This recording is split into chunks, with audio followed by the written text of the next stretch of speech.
I'm Miss Ziegler, the Time Machine teacher, and today is Unit 1 of the amazing review, A Race to a 5, to get you ready for the AP exam. Are you ready with that notebook? Let's go. We're going to start with developments in East Asia. Just to recap a little bit, we know we have the Song Dynasty, and there was a ton of innovation during that time. Also, art and culture increased and Buddhism spread, as well as Confucianism. One continuity is the bureaucracy that they had during the Song Dynasty provided a stability within the government. During this time, education was also expanded to young men, and if you scored well on the civil service exam, you would prove worthy of having a job in the bureaucracy or the government, which was considered a very good job, and it was most of the time very well paid. This is known as the meritocracy system, where you're proving your merit in order to earn that position. So there is some social upward mobility in the Song Dynasty. However, this also leads to the downfall of the dynasty because by the end of the dynasty, the surplus wealth of China was mostly going to pay these high salaries of government officials,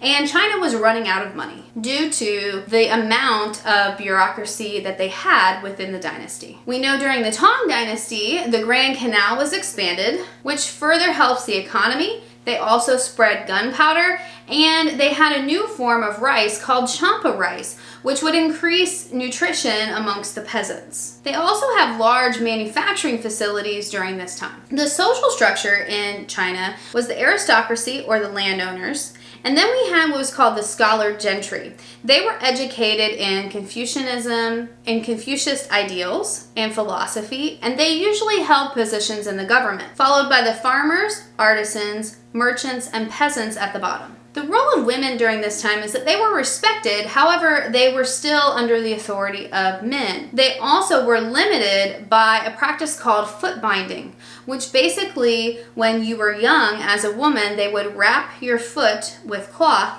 and break the bones to where the foot would kind of form weirdly, and you weren't really able to walk as an adult because your foot was disfigured.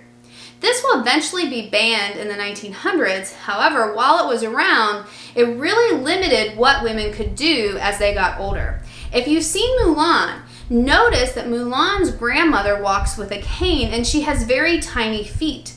That's why, because of foot binding. And the purpose was to limit the activities that women could do. During the Tang Dynasty, we also have some innovative changes, such as paper and printing, the wood block printer specifically. That will increase literature among the upper classes. The religion during the Song Dynasty was mostly Neo-Confucianism, which was the syncretic religion that blended Confucianism, Buddhism, and Taoism together. In Japan, they have Japanese feudalism, with the shogun at the top, the daimyo, which are the nobles, the samurai, and the peasants all the way at the bottom. In Japan, the daimyos had more power than the nobles in Europe. One similarity between the two forms of feudalism is that the knights and the samurai were both warrior groups that were very respected. They also followed different codes. The knights followed the code of chivalry, which was basically respecting your countrymen, protecting women, and making sure that you followed God's ways. The samurai in Japan followed the Bushido code,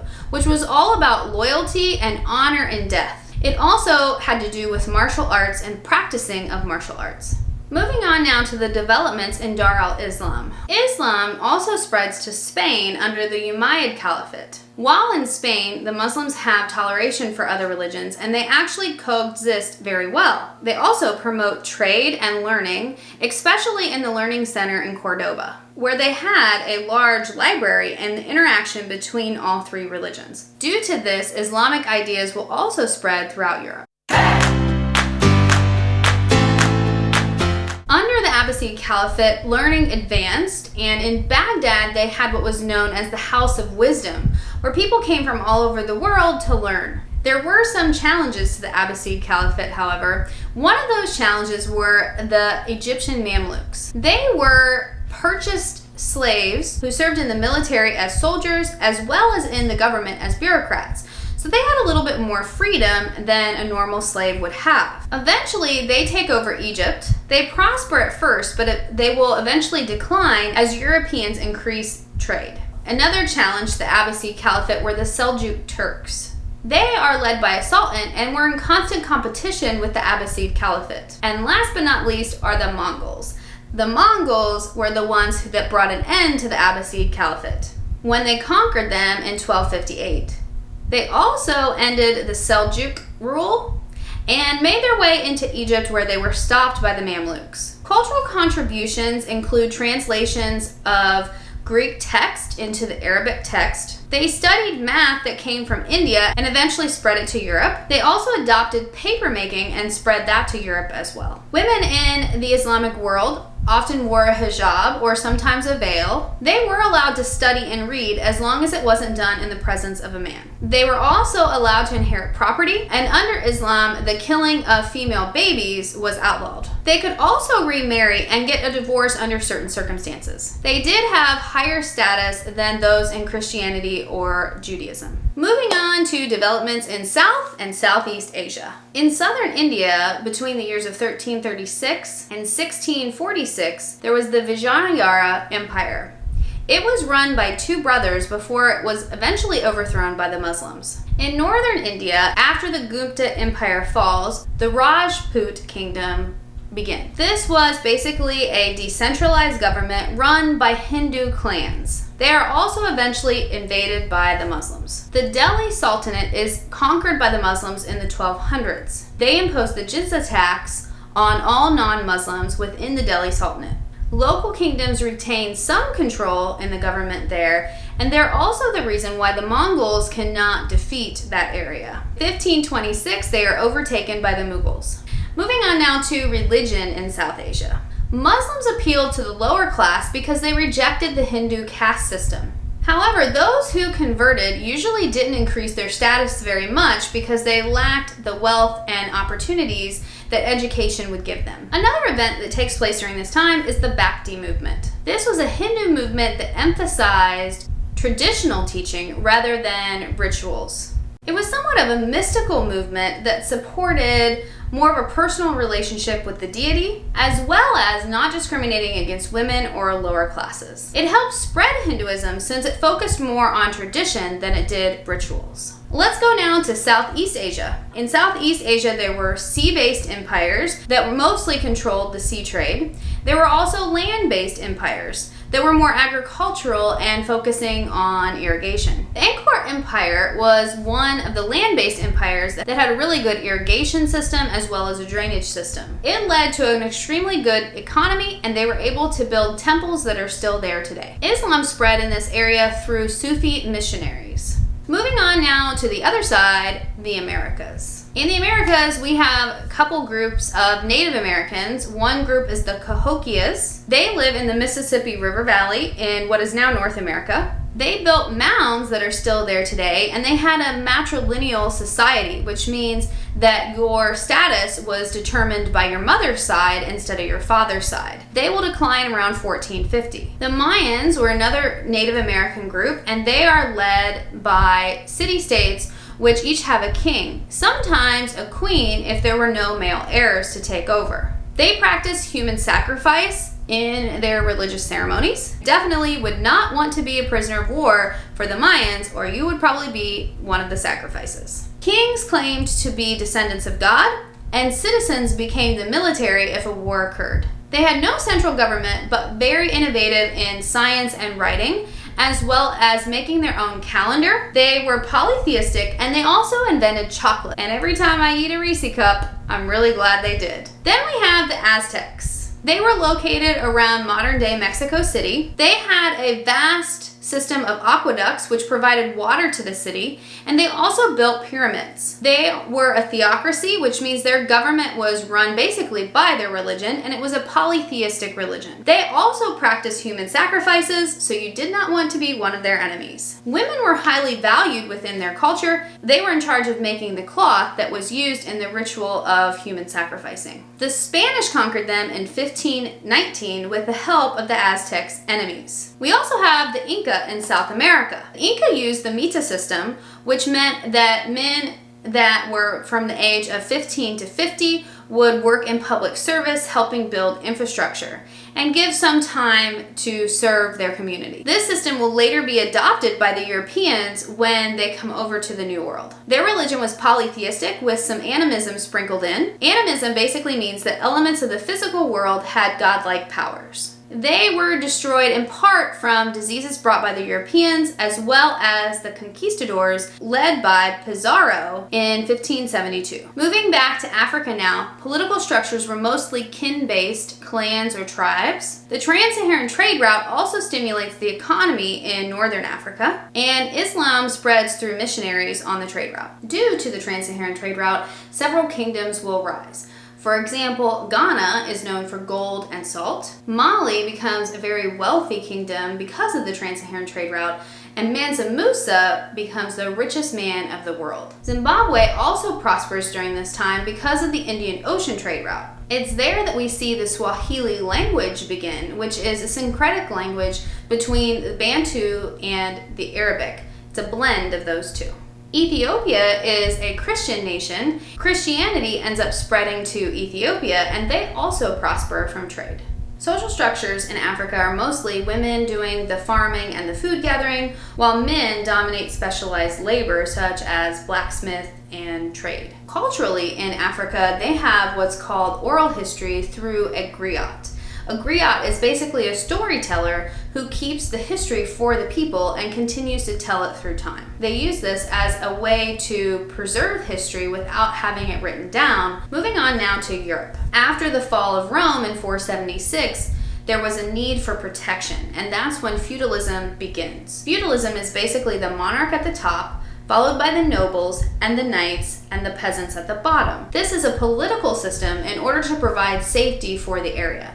Basically, the knights were employed by the nobles in order to protect that area. The peasants worked for the nobles in order to provide food for the land, and the king was to protect all of that. The nobles also provided money to the king in order to run the government. During this time, there was also an economic system called manorialism, and this is basically economic self-sufficiency, where everything that you needed was produced on the manor, and you really didn't need to leave the manor. In this system, the serfs were very limited. They weren't technically slaves, but they were tied to the land, and they had to have the nobles' permission in order to leave. During this time, they also used what was called the 3-field rotation system, where basically they would have 3 fields and 2 of them would be used for planting this year, and the following year they would allow 1 to rest while the other 2 were used. And they continued this rotation in order to not suck all the nutrients out of the field and let the land go to waste. Later in the Middle Ages, monarchies became more powerful because the nobles were trying to build their own private armies to go up against the monarchies,